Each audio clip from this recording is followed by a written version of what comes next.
Physics fact by अभिषेक सेठ। दोस्तों, आज के इस वीडियो लेक्चर में आप सभी का स्वागत है। आज का जो मेरा टॉपिक है वो है भारत के प्रमुख बंदरगाह। ये जियोग्राफी का एक बहुत ही महत्वपूर्ण टॉपिक है और जिससे एक या दो क्वेश्चन प्रत्येक एग्जाम में बनाए जाते हैं। और ये वीडियो लेक्चर मैं 2-3 बुक को कवर करके बनाया हूँ जिससे कि आपके सारे पॉइंट इसमें मेंशन हो जाए और आपको एग्ज़ाम में या किसी भी जो है पेपर में हर जगह ढूंढना न पड़े और एक ही जगह आपको आसानी से उपलब्ध हो जाए। इसी को ध्यान में रखते हुए ये वीडियो लेक्चर हमने तैयार किया है। चलिए फ्रेंड्स, आगे बढ़ते हैं। इसमें देखते हैं क्या क्या पॉइंट है। सारे पॉइंट को क्रमवाइज डिस्कस करते हैं। पहला है कि बंदरगाह होता क्या है। तो एक बंदरगाह एक तट या किनारे का वो स्थान होता है जिसमें एक या अधिक बंदरगाह सम्मिलित होते हैं और जहां जहाज रुककर सामान या व्यक्तियों को पहुंचाती एवं ले जाती है। तो बंदरगाह का मतलब यहाँ पे किसी बंदर से लेना देना नहीं है हमारा। बंदरगाह का मतलब होता है जहां पर जहाज हमारा क्या करता है, रुकता है, या जहाज जहां पर स्टॉप होता है उसको हम बंदरगाह कहते हैं। यानी हम कह सकते हैं जैसे बस स्टैंड हमको देखते हैं तो वहाँ पे बस रुकती है। हम लोग कहते हैं रेलवे स्टेशन कहते हैं तो वहाँ रेल रुकती हैं। और इसी तरीके से जो बंदरगाह होते हैं यहाँ पर जो पानी वाले जो बड़े बड़े जहाज या शिप हैं वो यहाँ पर रुकते हैं और सामानों को उतारते एवं चढ़ाते हैं। तो इस प्रकार से जो बंदरगाह होता है वो किसी भी तट के किनारे का वह स्थान होता है जहाँ पर जहाज क्या करती हैं, आकर रुकती हैं और सामानों को उतारती हैं एवं चढ़ाती हैं। आगे बढ़ते हैं। अंडमान निकोबार द्वीप समूह सहित देश की मुख्य भूमि 7,517 किलोमीटर लंबी तट रेखा पर 13 बड़े और 200 मध्यम और छोटे बंदरगाह हैं।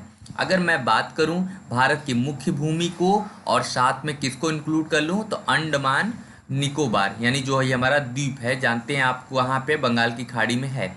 तो अंडमान निकोबार द्वीप समूह को अगर मुख्य भूमि के साथ पूरा जोड़ लिया जाए तो ये पूरी कितनी लंबी तट रेखा हो जाती है, तो 7,517 किलोमीटर जो थी लंबी तट रेखा हो जाती है। और इस पर 13 क्या है, बड़े बड़े बंदरगाह हैं और करीब 200 क्या है, छोटे छोटे बंदरगाह हैं। ध्यान रखेंगे कितने बंदरगाह हैं, तो बड़े बंदरगाहों की संख्या 13 है और जबकि छोटे बंदरगाहों की संख्या लगभग 200 हैं। तो आप ये याद रखिएगा। और इसमें जो है आपसे क्वेश्चन जो बनाया जाता है इसी 13 बंदरगाहों में से ही बनाया जाता है क्योंकि ये जो है काफ़ी आपके पॉपुलर है और काफ़ी इंपॉर्टेंट है। इसी को ध्यान में रखकर जो है ये वीडियो मैंने तैयार किया है। आगे बढ़ते हैं। 13 बड़े बंदरगाहों में 6 पश्चिमी तट पर। 6 पश्चिमी तट का क्या मतलब हुआ, यानी जो हम लोग देखते हैं भारत जो देखते हैं, भारत का मैप जो देखते हैं, तो ये एक मैं आपको पहले मैप दिखा दूं उसके बाद हम थोड़ा सा आगे बढ़ेंगे। ये देखें, ये वाला जो हिस्सा दिख रहा है यानी ये वाला पूरा यहाँ से ये पूरा जो हिस्सा है आपको करीब नीचे तक आप आ जाइए, मतलब ये इसको बोलते हैं पश्चिमी तट। क्या बोलते हैं, ये पश्चिम में है यानी इसको पश्चिमी तट बोलते हैं। और ये पूर्व में है इसलिए इसको कौन सा तट बोला जाता है, तो इसको पूर्वी तट बोला जाता है। ओके, इसको इरेज कर देते हैं।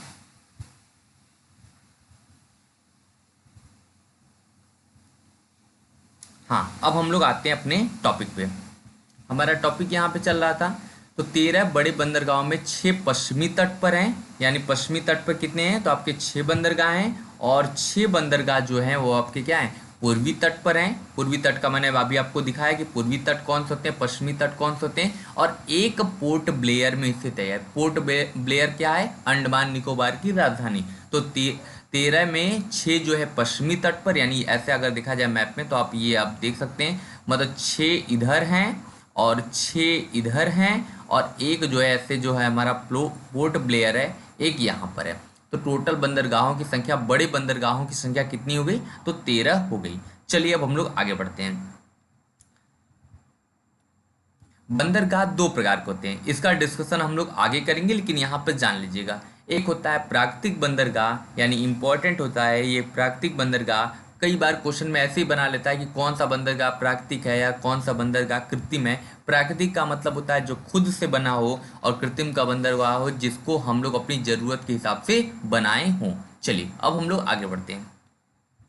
अब देखते हैं पश्चिमी तट पर स्थित 6 बड़े बंदरगाह, यानी जो हमारा पश्चिमी तट है उस पर कितने बंदरगाह हैं उनको देख लेते हैं, यानी इस तरीके वाला थोड़ा सा यहाँ है, हम लोग मैप को भी यूज़ किया जाएगा, वहाँ पर भी देख लेंगे 6 पश्चिमी तट पे कौन कौन से बंदरगाह हैं, इनको देख लिया जाए आगे बढ़ा के।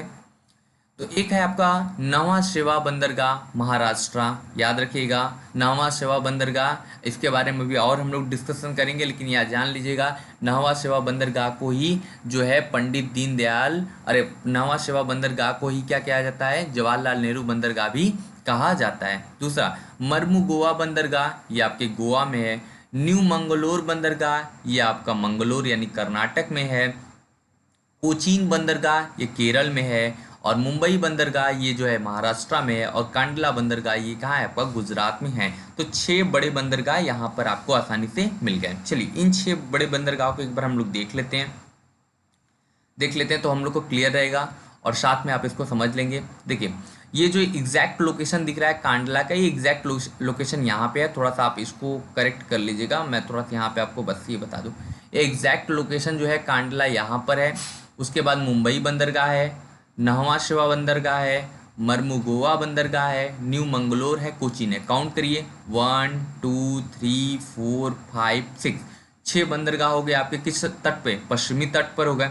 अब हम लोग बात करते हैं, हाँ इसमें आपको ध्यान क्या रखना है, सारे जो हैं आपके देखा जाए तो कितने हैं यहाँ पर तट पर, कितने हैं पश्चिमी तट पर, तो गुजरात है, महाराष्ट्र है, गोवा है, कर्नाटक है, केरल है। टोटल इसमें आपके 6 जो है राज्य जो है वो तट पर हैं, 5 राज्य तट पर हैं और बंदरगाहों की संख्या कितनी है, 6 है। तो यानी याद रखिएगा महाराष्ट्र में 2 बंदरगाह हैं, कौन कौन सा है, एक आपका मुंबई बंदरगाह है और एक आपका क्या है, नहवा शेवा बंदरगाह है। चलिए अब हम लोग आगे बढ़ते हैं, इसमें देखते हैं, एक मिनट,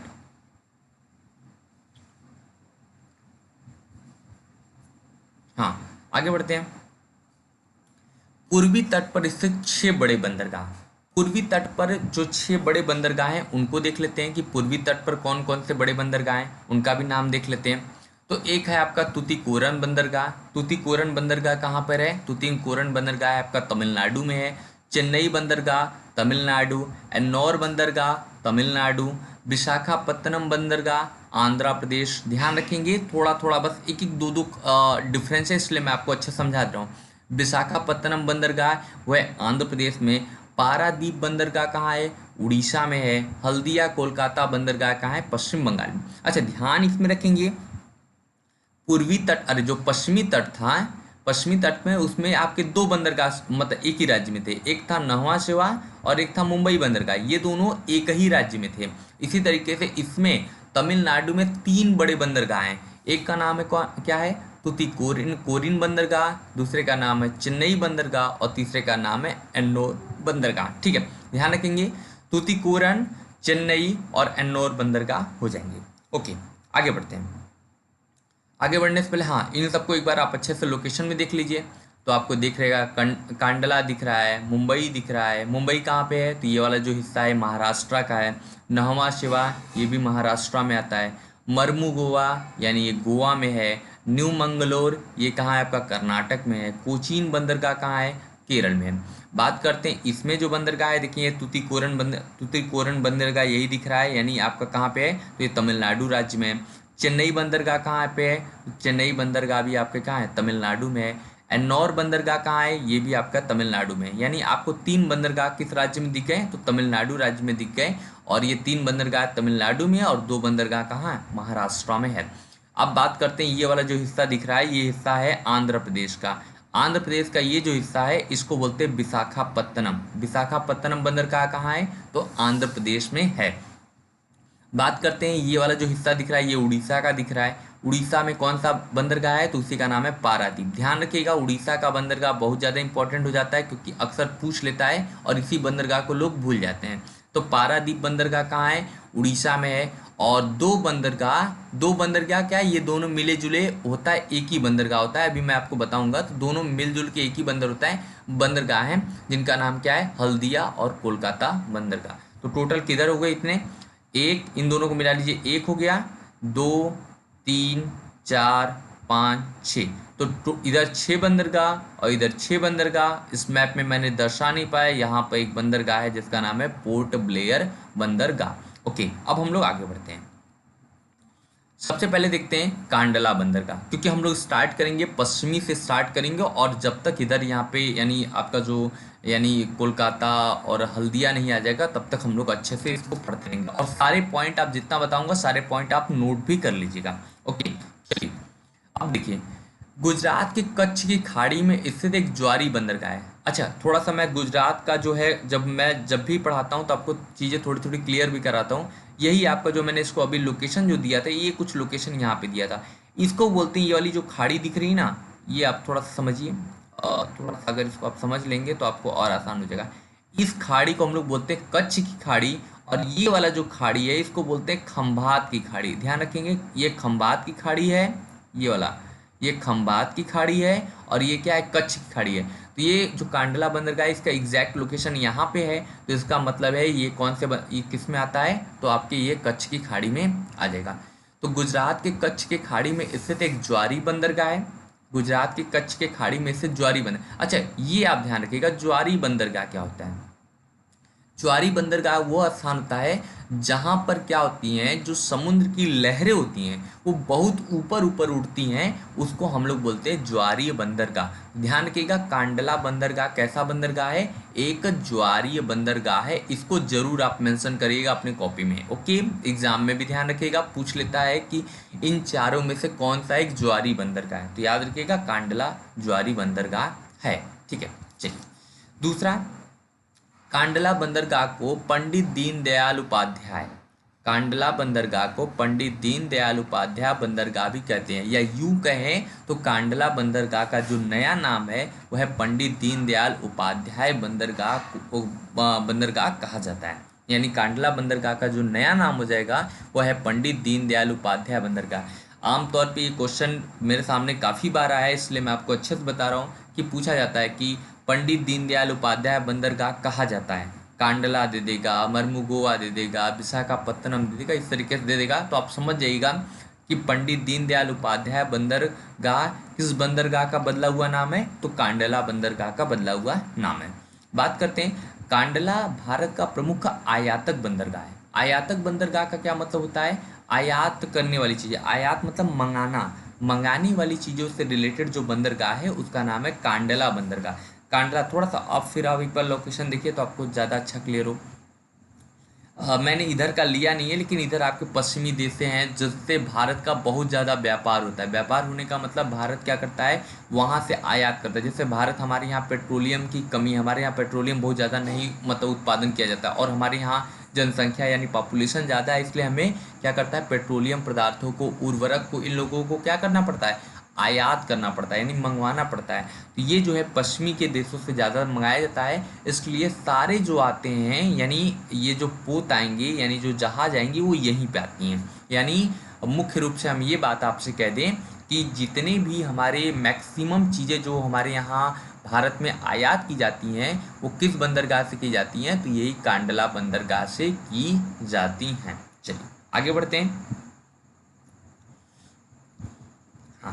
पेट्रोलियम और उर्वरक का आयात भी इसी बंदरगाह से होता है। अभी मैंने बताया कि हम लोग, हमारे यहाँ पेट्रोलियम की खपत ज़्यादा है क्योंकि हमारे यहाँ जनसंख्या ज़्यादा है। उर्वरक का मतलब हमारा देश कृषि प्रधान है, तो हमें उर्वरक की आवश्यकता पड़ेगी, तो इसका आयात भी हम लोग किस बंदरगाह से करते हैं, तो ये कांडला बंदरगाह से ही करते हैं। और यह एक प्राकृतिक बंदरगाह है। देखिएगा, प्राकृतिक और कृत्रिम बंदरगाह में थोड़ा सा फर्क मैं आपको दिखा दूँ। जैसे मान लीजिए ये है, ये गुजरात का हिस्सा है, ठीक है। गुजरात के हिस्से में अगर मैं आपको समझाऊं तो ये जो है, यहाँ पर आप देख रहे हैं ये आपको स्मूथ लाइन दिख रही है, पर एक्चुअली स्मूथ लाइन नहीं होती, ये काफ़ी कटे फटे लाइन होती है, मतलब इस तरीके से होता है। अगर इसको मैं सिर्फ बड़ा करूँ, आपको जूम करके दिखाऊं तो ऐसे होगा,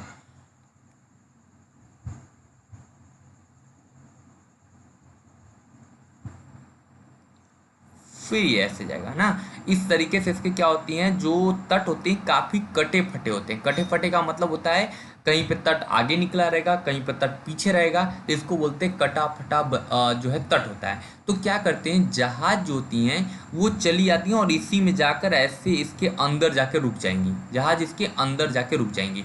जब इसके अंदर जहाज रुक जाएंगी तो उन्हें जो सागरी लहर है वो इनको क्या होगा, कम प्रभावित करेगा। यानी हम कह सकते हैं सागरी लहर के कारण जो हमारा जहाज होता था वो क्षतिग्रस्त हो जाता था, और इन्हीं कटे फटे जो है बंदरगाह अरे तट के कारण क्या होता है, जहाज इनके बीच छुप कर जाकर मतलब रुकता है कहीं पे, जिससे कि लहरें डायरेक्ट इनको न टकराती हैं। इसलिए ऐसे जो बंदरगाह होते हैं उनको हम बोलते हैं प्राकृतिक बंदरगाह कहते हैं। देखिए कृत्रिम बंदरगाह को भी समझ ली।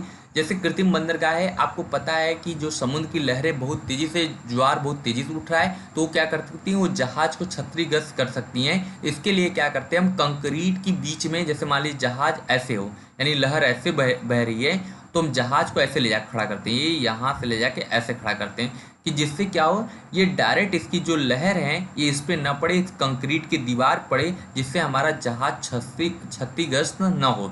इसीलिए इस प्रकार के बंदरगाह को, जहाँ पे हम कंक्रीट की दीवार खुद खड़ा करते हैं, उसको हम लोग बोलते हैं कृत्रिम बंदरगाह। और जहाँ पर क्या होती है, ये इस तरीके की संरचना पहले प्राकृतिक रूप से बनी हुई आती है, उसे हम बोलते हैं प्राकृतिक बंदरगाह। तो जब ये कटे फटे जो होते हैं, इस तरीके की अगर संरचना होती है, तो क्या करते हैं, जहाज आसानी से इनके बीच में रुक जाता है, और जो लहरें होती हैं वो डायरेक्ट जहाज पर नहीं आ पाती हैं, और जहाज क्या होती है, सुरक्षित रहता है। तो इस प्रकार के बंदरगाह को हम क्या बोलते हैं, प्राकृतिक बंदरगाह बोलते हैं।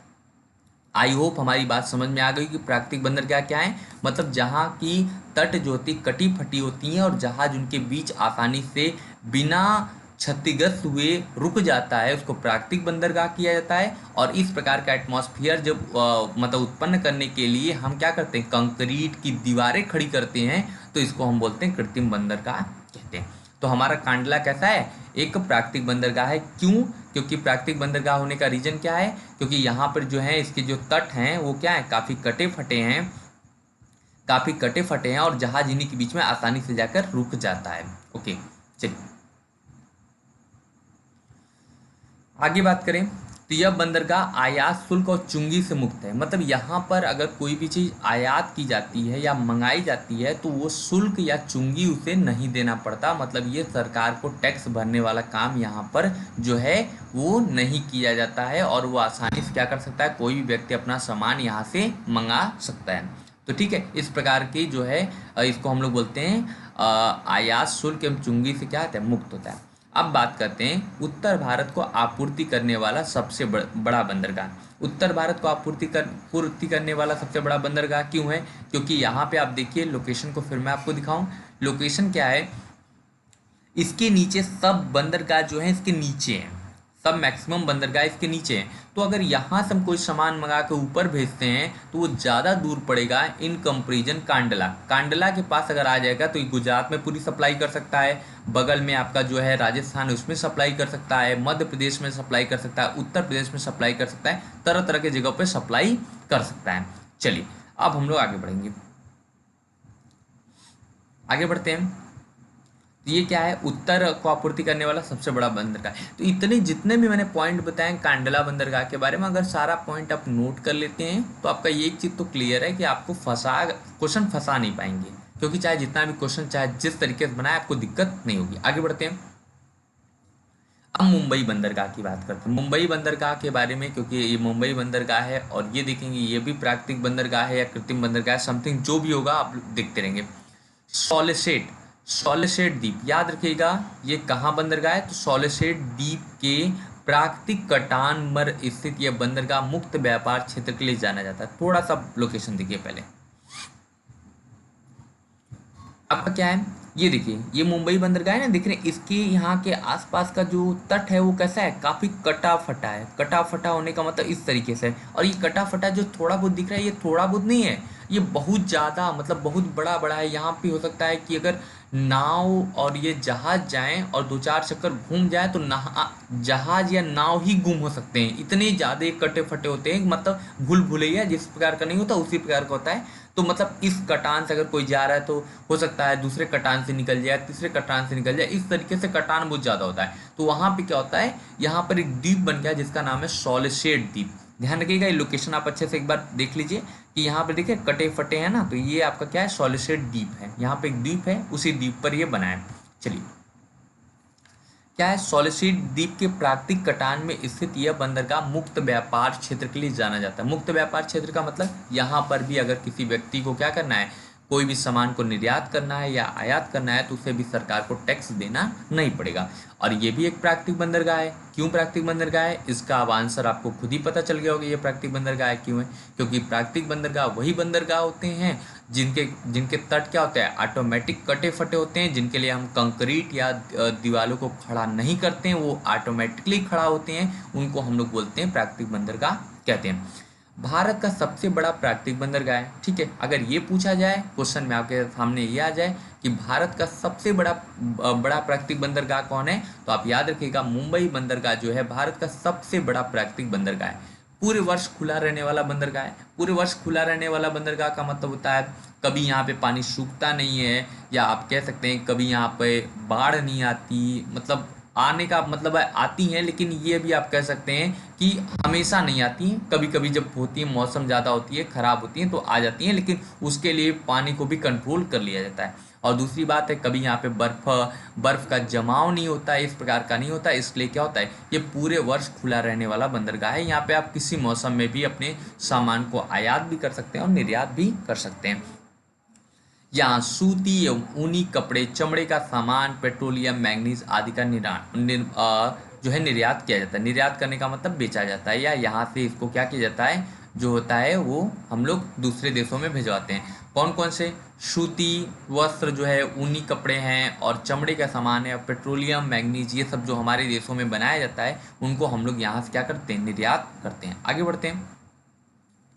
नहवा शेवा बंदरगाह। नहवा शेवा बंदरगाह क्या है, इसका नया नाम याद रखिएगा, इसका नया नाम क्या है, जवाहरलाल नेहरू बंदरगाह। अभी मैंने आपको बताया था कि कांडला बंदरगाह का जो नया नाम है वो क्या है, पंडित दीनदयाल उपाध्याय बंदरगाह है। इसी तरीके से नहवा शेवा बंदरगाह का नाम जो है वो जवाहरलाल नेहरू जो है बंदरगाह है, ये इसका नया नाम है।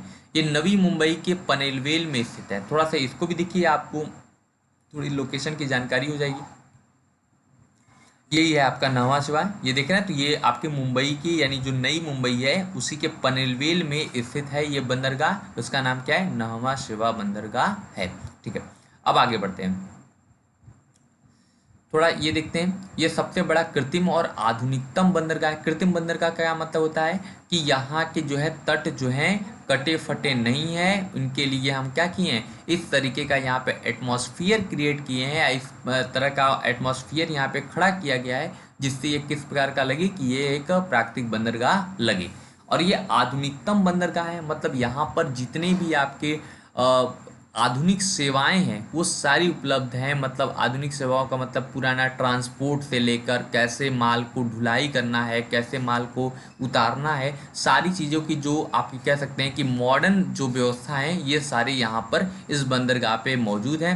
और इस बंदरगाह को जो है बोला जाता है मुंबई की सहायक बंदरगाह भी बोला जाता है। ये मुंबई की सहायक बंदरगाह क्यों है, क्योंकि मुंबई बंदरगाह जो कि हम लोग जानते हैं कि ये जो सबसे बड़ा प्राकृतिक बंदरगाह है वहाँ पर भीड़ ज़्यादा लग जाती थी। उसी को ध्यान में रखते हुए उस भीड़ को कम करने के लिए उसके बगल में ही नहीं मतलब काफ़ी दूर पे ही एक बंदरगाह बना दिया गया जिसका नाम है नहवा शेवा बंदरगाह, जो कि बहुत सारी जो है सामानों को यहाँ पर भी हम लोग क्या करते हैं, इम्पोर्ट कराते हैं, एक्सपोर्ट करते हैं।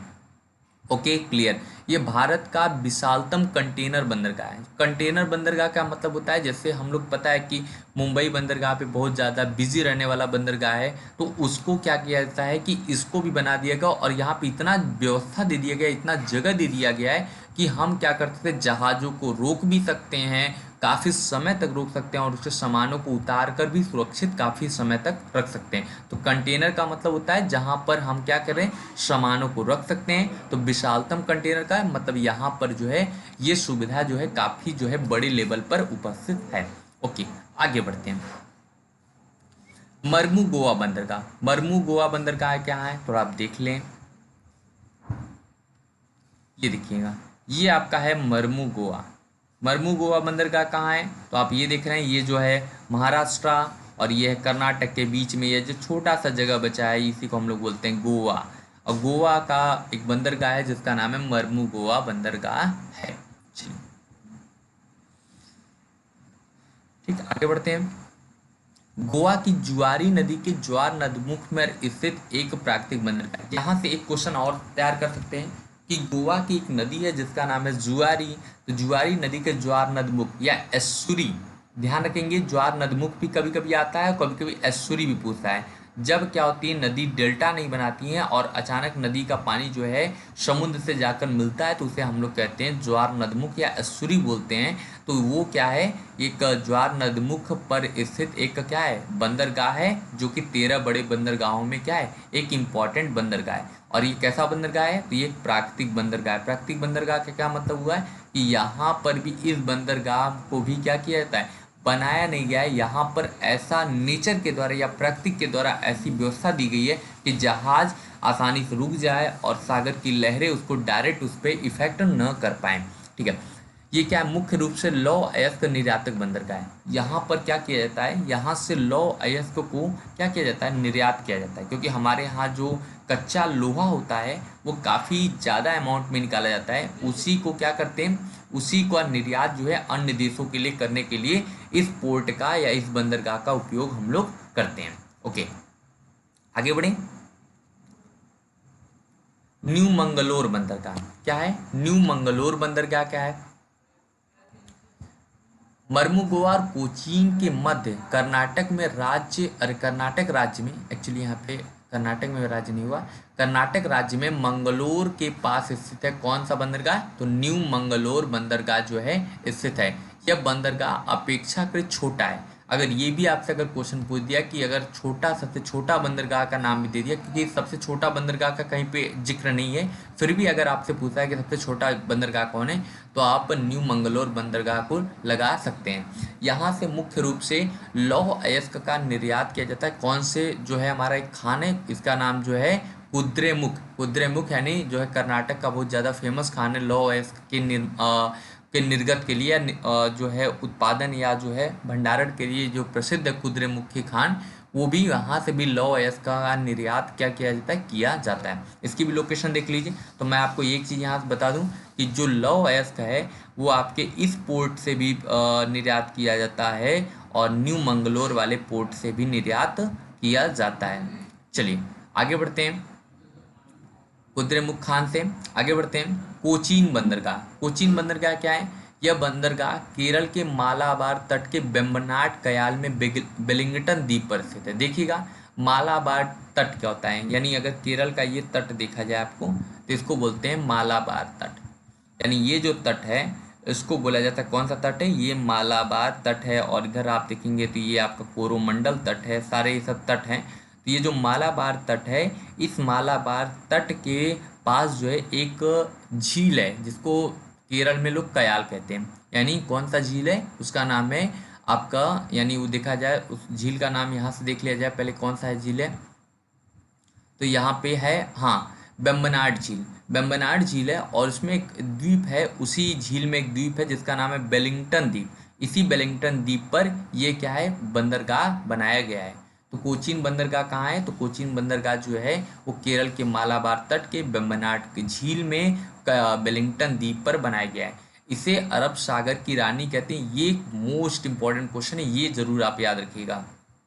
इसे अरब सागर की रानी या क्वींस ऑफ अरेबियन सी के नाम से भी जाना जाता है। अगर आपसे पूछा जाता है कि अरब सागर की रानी किस बंदरगाह को कहा जाता है, तो याद रखिएगा अरब सागर की रानी जो है वो कोचीन बंदरगाह को कहा जाता है। और ये भी एक क्या है, प्राकृतिक बंदरगाह है। प्राकृतिक बंदरगाह का मतलब वो है कि इसके भी जो है आपकी क्या है, यहाँ पे देखिए, इसके भी जो यहाँ पे आप इसको जब गूगल मैप पे सर्च करिएगा तो आपको दिखेगा इस तरीके का। यहाँ पे जो द्वीप है और ये जो है ये थोड़ा मुख्य भूमि है, ऐसे कुछ गया है। तो ये जो है इसी के बीच में जो है इसको बनाया गया है, इस पोर्ट को बनाया गया है। और ये भी क्या है, ऐसे कटे फटे होते हैं, तो जहाज आसानी से क्या करते हैं, पोर्ट इसके अंदर आकर रुक जाते हैं और लहरें उनको डायरेक्ट अटैक नहीं करती हैं। तो इस तरीके से आप देख सकते हैं, ये भी आपका क्या है, तो कोचीन जो है बंदरगाह जो है एक प्राकृतिक बंदरगाह हो गया। ये पत्तन पूरे वर्ष भर चालू रहता है, अर्थात इसमें भी क्या करते हैं, इसमें भी जो आयात और निर्यात का जो वर्क होता है वो साल भर चलता है। मतलब इसमें भी वही बात है कि जो महाराष्ट्र वाले ने बताया था कि कोई भी इसमें दुविधा नहीं आती है, मतलब ना तो बहुत ज़्यादा बाढ़ की दिक्कत है, ना तो बहुत ज़्यादा बर्फबारी की दिक्कत है, ना तो किसी प्रकार की दिक्कत है। तो इस प्रकार से ये भी बंदरगाह क्या होते हैं, पूरे वर्ष भर चालू रहते हैं। ये आयातक और निर्यातक दोनों प्रकार का बंदरगाह है, मतलब यहाँ पर आयात भी किया जाता है और निर्यात भी किया जाता है। और भारत के मैक्सिमम बंदरगाह इसी प्रकार के हैं जो आयातक और निर्यातक क्या हैं, दोनों हैं। चलिए आगे बढ़ते हैं। भारत के प्रमुख बंदरगाह में देखते हैं। अब है तूतीकोरन या तूतीकोरिन भी इसको बोला जाता है। तो तूतीकोरन या तूतीन बंदरगाह के बारे में, भारत के दक्षिणी पूर्वी छोर पर तमिलनाडु राज्य में स्थित है। यानी इसका थोड़ा सा आप फिगर देख लें तो आपको ज़्यादा अच्छा क्लियर हो जाएगा। ये देखिए, ये अगर आपकी बात की जाए, ये एग्जैक्ट अगर इस लाइन को बोला जाए तो अगर ये लाइन आ रही है तो इस लाइन के क्या है, पूर्व साइड में है, इसलिए इसको बोलते हैं दक्षिण पूर्वी जो है वो है एक बंदरगाह है जिसका नाम क्या है, तूतीकोरिन बंदरगाह है। और इस बंदरगाह के बारे में और हम लोग देखा जाए क्या इसकी विशेषता है तो बात करें तो भारत के दक्षिणी पूर्वी छोर पर तमिलनाडु राज्य में स्थित है।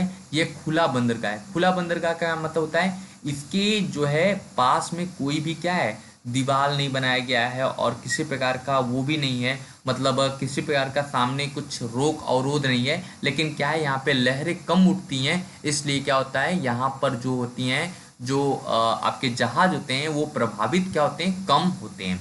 इसलिए इस जो बंदरगाह है इसको बोलते हैं खुला बंदरगाह है। और खुला बंदरगाह कहाँ है, तो मन्नार की खाड़ी, मन्नार की खाड़ी आप जानते हैं ना, एक जयमंडल आरक्षित क्षेत्र है, उसी के पास ये बंदरगाह है। यह भी एक क्या है, आयातक और निर्यातक बंदरगाह है। ठीक है, ये भी एक का है, आयातक और निर्यातक बंदरगाह है। अब बात करते हैं चेन्नई बंदरगाह। चेन्नई बंदरगाह के बारे में, भारत का सबसे चेन्नई बंदरगाह भारत का सबसे पुराना एवं कृत्रिम बंदरगाह है, खुला सागरी बंदरगाह है। यहाँ पर भी सामने इसके भी कोई अवरोध नहीं है, किस प्रकार का मतलब है, कोई रुकने वाला जो है ऐसा कोई जगह भी नहीं है जिसके जिसके वजह से क्या हो, ये जो है यहाँ पे नाव की सुरक्षा की जाए। लेकिन क्या है, यहाँ पे लहरें कम उठती हैं, इसलिए नावों को या जहाज़ों को ज़्यादा क्या होता है, हानि नहीं पहुँचते, और नाव और जहाज़ क्या होते हैं, आसानी से यहाँ पर आकर रुक जाते हैं। सॉरी, इसमें जो है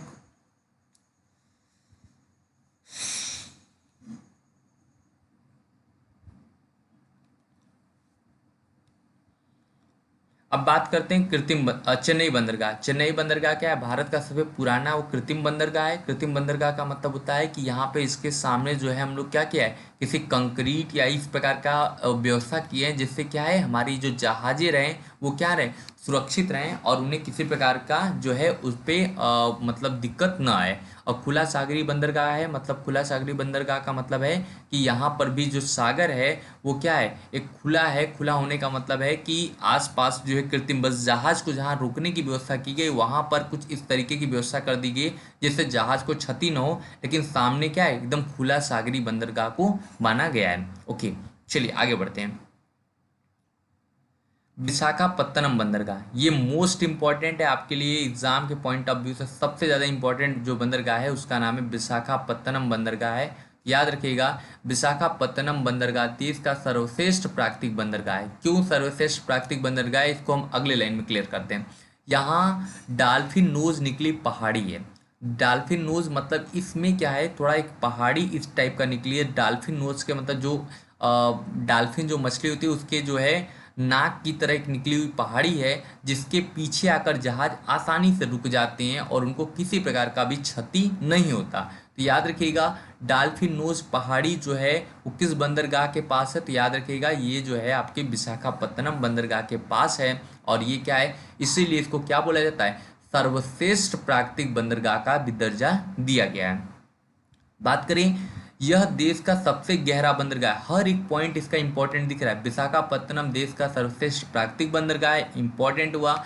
ये डाल्फिन नोज निकली पहाड़ी है। यहाँ पे अगर पूछता है कि डाल्फिन नोज पहाड़ी किस बंदरगाह के पास निकली है तो आप याद रखिएगा विशाखापत्तनम। और ये देश का सबसे गहरा बंदरगाह है, ये भी याद रखिएगा। और यह बंदरगाह मुख्य रूप से निर्यात के लिए जाना जाता है क्योंकि यहाँ से सामानों को हम लोग क्या करते हैं, एक्सपोर्ट करते हैं। ठीक है, आगे बढ़ते हैं, आगे देखते हैं।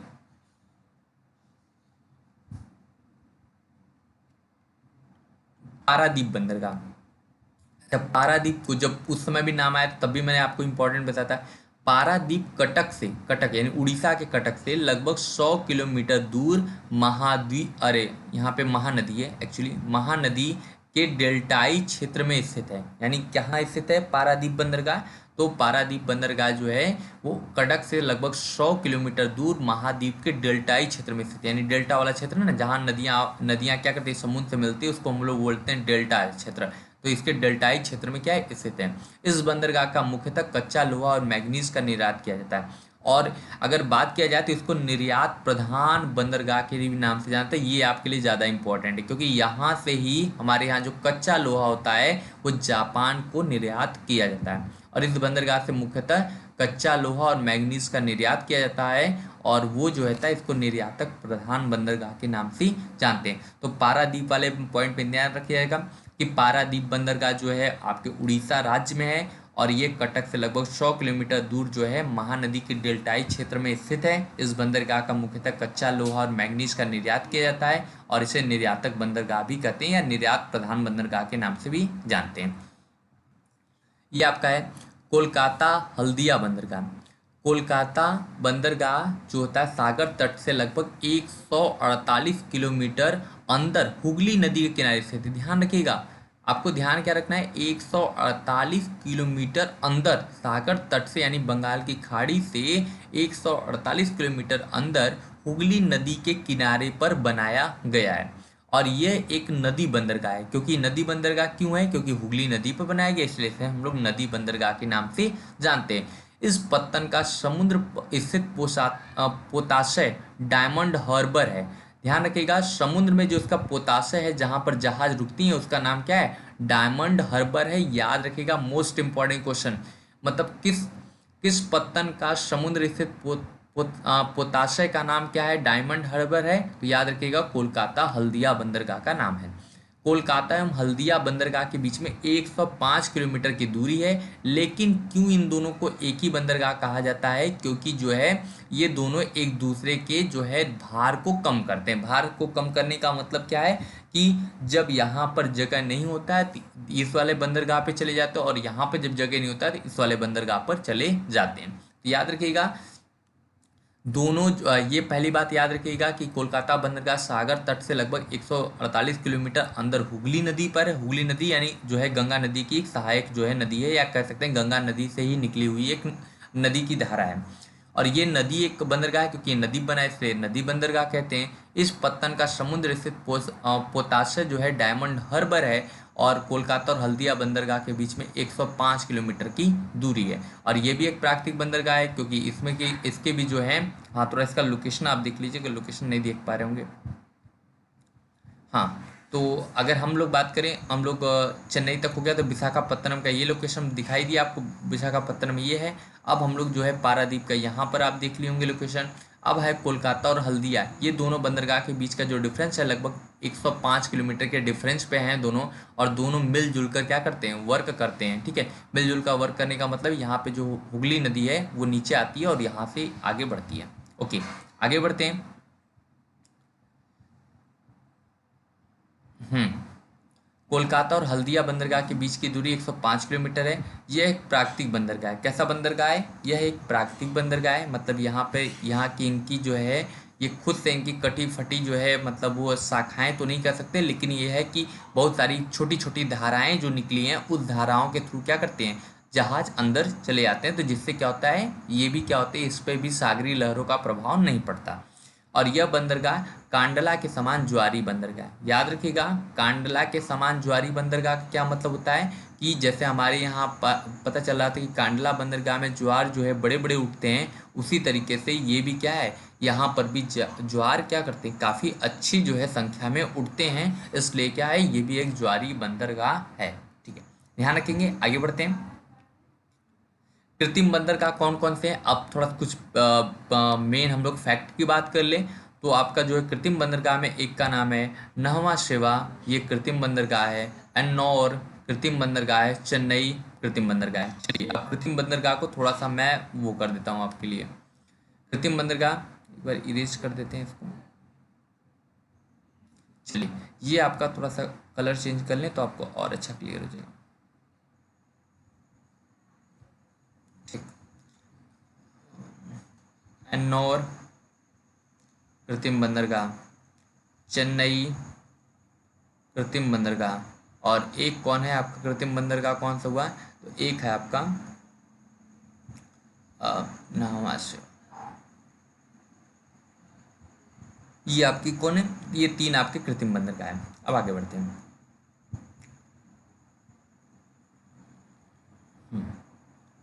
आगे बढ़े। एन्नौर बंदरगाह, इस बंदरगाह को हमने छोड़ दिया था, अभी तक इसको नहीं पढ़ा गया तो आगे पढ़ लेते हैं। ये तमिलनाडु के तट पर चेन्नई से 24 किलोमीटर उत्तर दिशा में स्थित है। यानी चेन्नई बंदरगाह, देखिए चेन्नई बंदरगाह को थोड़ा सा हम दिखा दें आपको। ये देखिए आपका चेन्नई बंदरगाह है, और चेन्नई बंदरगाह के क्या है, उत्तर दिशा में स्थित है। इसलिए क्या होता है, इसको हम लोग बोलते हैं कि ये जो वो है उसको एन्नौर बंदरगाह कहते हैं। और ये क्या है, आपके चेन्नई से लगभग 24 किलोमीटर उत्तर दिशा में स्थित है, यानी इनकी बीच की दूरी बहुत ज़्यादा नहीं है। यह चेन्नई बंदरगाह के भार को कम करने के लिए बनाया गया है। और ये कैसा बंदरगाह है, यानी चेन्नई बंदरगाह के भार को क्या किया जाता है, इससे कम किया जाता है, इसलिए इस बंदरगाह को बनाया गया है। बनाने का मतलब है ये भी क्या है, हमारा हमने अभी बताया कि ये भी एक कृत्रिम बंदरगाह है। ये देश का सबसे बड़ा कंप्यूटराइज बंदरगाह है, इसको ज़रूर याद रखिएगा। कंप्यूटराइज बंदरगाह का मतलब क्या होता है, यहाँ पर जो चीज़ें हैं कंप्यूटरीकृत हैं, और साथ में यहाँ पर बहुत ज़्यादा जो है वो किया जाता है, यानी कोयले का जो है इंपोर्ट किया जाता है और यहीं से एक्सपोर्ट किया जाता है, कि जिससे क्या हो, हमारे यहाँ जो बिजली की व्यवस्था है वो लगातार चलती रहे। तो याद रखिएगा, ये कंप्यूटराइज बंदरगाह कहाँ है, एन्नौर बंदरगाह है। और बहुत ज़्यादा अमाउंट में यहाँ पे क्या किया जाता है, कोयला को इंपोर्ट या एक्सपोर्ट करते हैं, जिससे हमारे यहाँ जो बिजली की व्यवस्था है वो लगातार चलती रहे। यह बंदरगाह मुख्य रूप से कोयले के निर्यात के लिए जाना जाता है। देखिए अभी यहाँ पे मैंने उस पहले वाली लाइन बता रहा था, तो यहाँ तक आ गया। कोयले के निर्यात के लिए मुख्यतः ये बंदरगाह का नाम जाना जाता है। भारत का औसत समुद्र तल, अब कुछ फैक्ट की बात कर लेते हैं। भारत का जो औसत समुद्र तल है वो चेन्नई बंदरगाह से मापा जाता है। चेन्नई बंदरगाह के पास जो भी तल होगा, यानी औसत जो है हमारे यहाँ बताते हैं कि समुद्र तल किनारों पे कितना है, तो जो चेन्नई बंदरगाह के पास होगा वही लगभग औसत उसको मान लेते हैं। उससे ज़्यादा गहरा होता है तो उसे हम लोग बोलते हैं गहरा जो है समुद्र तल, और उससे कम होता है तो उसको हम छिछला बोलते हैं। ओके, आगे बढ़ते हैं। कोचीन और पारादीप लैगून पर स्थित है। कोचीन और पारादीप को एक बार और देख लीजिए आप, शायद कुछ और अच्छा क्लियर हो। ये आपका कोचीन और ये आपका क्या है, पारादीप। ये सब लैगून पे स्थित होने का मतलब है, लैगून का मतलब हमने झील में ही टॉपिक आपको क्लियर किया था। लैगून झीलें क्या होती हैं, जो क्या करती हैं, इस तरीके से होती है कि एकदम तट के किनारे होती हैं, लेकिन क्या होता है उनका मुख जो होता है सामने से ब्लॉक होता है, तो उसको हम लोग बोलते हैं झील। तो ये जो कोचीन हो गया और जो पारादीप है, ये दोनों कैसे हैं, लैगून झीलें। लैगून के जो है टाइप की जो है आपके वो हैं, यानी बंदरगाह हैं। ठीक, आगे बढ़ते हैं। पोर्ट पोर्ट ब्लेयर बंदरगाह, यानी लास्ट बंदरगाह जो है ये आपका है कौन सा है, पोर्ट ब्लेयर बंदरगाह है। इसके बारे में देखते हैं। अंडमान निकोबार द्वीप समूह पर स्थित सबसे नवीन बंदरगाह है। यानी अगर हम बात करें कि सबसे नवीन बंदरगाह कौन है, तो अंडमान निकोबार द्वीप समूह में से सबसे प्राचीन सबसे नवीन बंदरगाह कौन है, तो आपका पोर्ट ब्लेयर है। 2013 में क्या है, इसको 13वां बंदरगाह का क्या है ये दर्जा मिला था। इस प्रकार से हमारा 13 बंदरगाह जो है मेन इंपॉर्टेंट थे वो फिनिश हो गया है। और इसके बाद जो है हम नेक्स्ट वीडियो में दूसरे टॉपिक को डिस्कस करेंगे। तब तक के लिए थैंक यू। वीडियो अच्छा लगा हो तो इसे लाइक और शेयर जरूर करिए।